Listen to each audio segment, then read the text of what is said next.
दोस्तों नमस्कार, मेरा नाम ओम प्रकाश सांडिल्य है और आप देखना शुरू कर चुके हैं सांडिल्य स्कूल ऑफ लॉ।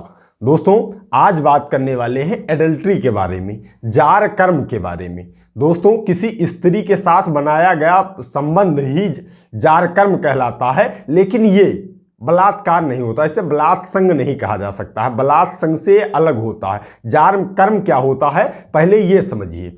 जो कोई ऐसे व्यक्ति के साथ जो किसी अन्य पुरुष की पत्नी है, वह यह बात जानता है कि व्यक्ति वह अन्य पुरुष की पत्नी है और बिना उस पुरुष के जिसकी पत्नी वो है उसके बिना सहमति के वह सेक्सुअल इंटरकोर्स करेगा और जो कि बलात्कार की श्रेणी में नहीं आता है, तो उसे जार कर्म माना जाएगा। दोस्तों समझिए, इसको आसान भाषा में समझिए। जैसे अगर किसी व्यक्ति की पत्नी है, उसके साथ आपने बिना, जिसकी पत्नी है उसकी बिना सहमति के आपने उसके साथ सेक्सुअल इंटरकोर्स किया, तो अब रेप की श्रेणी में तो आएगा नहीं है, तो जार कर्म के अंतर्गत आता है, एडल्ट्री के अंतर्गत आता है। दोस्तों अब इस एडल्ट्री में, अगर एडल्ट्री में आपने, ये कई देशों में एडल्ट्री नहीं होती है, वहां कोई सजा नहीं होती, लेकिन भारत में है। अगर आप जार कर्म के अपराधी माने गए तो आप जार कर्म के अपराध के अंतर्गत आपके खिलाफ मुकदमा चलेगा और आपको 5 वर्ष की जेल या जुर्माना हो सकता है, या दोनों हो सकता है। 5 वर्ष की जेल भी हो सकती है और जुर्माना भी साथ में हो सकता है। अब दोस्तों यहां एक अपवाद आता है कि अगर कोई व्यक्ति यही काम, जैसे भारत के ही पुरुष और पत्नी दोनों हैं, एक दूसरे की पत्नी है और भारत का एक व्यक्ति है और वह लंदन में यही काम करता है, जार कर्म करता है, तो वहां तो उसे अपराध नहीं माना गया। अब जब वो दोनों लोग लंदन से वापस आए तो क्या भारत में उनके खिलाफ मुकदमा चलेगा? जी बिल्कुल, भारत में मुकदमा चलेगा।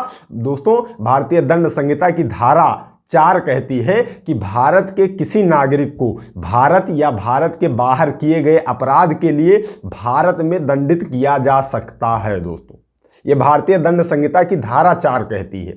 अब चूंकि वह व्यक्ति भारत का नागरिक है, वह महिला भारत की नागरिक है, इसलिए अगर कोई व्यक्ति भारत का नागरिक है तो वह भारतीय न्यायालय के क्षेत्राधिकार में आता है। भारतीय न्यायालय का क्षेत्राधिकार उसे यहां दंडित करेगा अगर उसने वहां पर जार कर्म किया हुआ है। और अगर यहीं पर जार कर्म किया गया है तो भारतीय दंड संहिता की धारा 497 उसके खिलाफ लगेगी और उसे 5 वर्ष की जेल या जुर्माना हो सकता है। तो दोस्तों यह बलात्संग से संबंधित केस ही होता है, लेकिन यह बलात्संग नहीं होता है, क्योंकि इसमें विवाहित पत्नी के साथ एडल्ट्री की जाती है, जार कर्म किया जाता है और बिना उस जिसकी पत्नी है उसकी सहमति के किया जाता है, तब यह आता है एडल्ट्री के सेक्शन में। इसे भारतीय दंड संहिता की धारा 497 परिभाषित करती है और उसमें यह प्रावधान भी है कि अगर कोई व्यक्ति जार कर्म का दोषी सिद्ध होता है तो उसे 5 वर्ष की जेल होती है या जुर्माना होता है या दोनों हो सकता है। तो दोस्तों उम्मीद करता हूं यह वीडियो आपके लिए हेल्पफुल रहा होगा। इस वीडियो में मैंने जार कर्म को समझाने की पूरी कोशिश की है।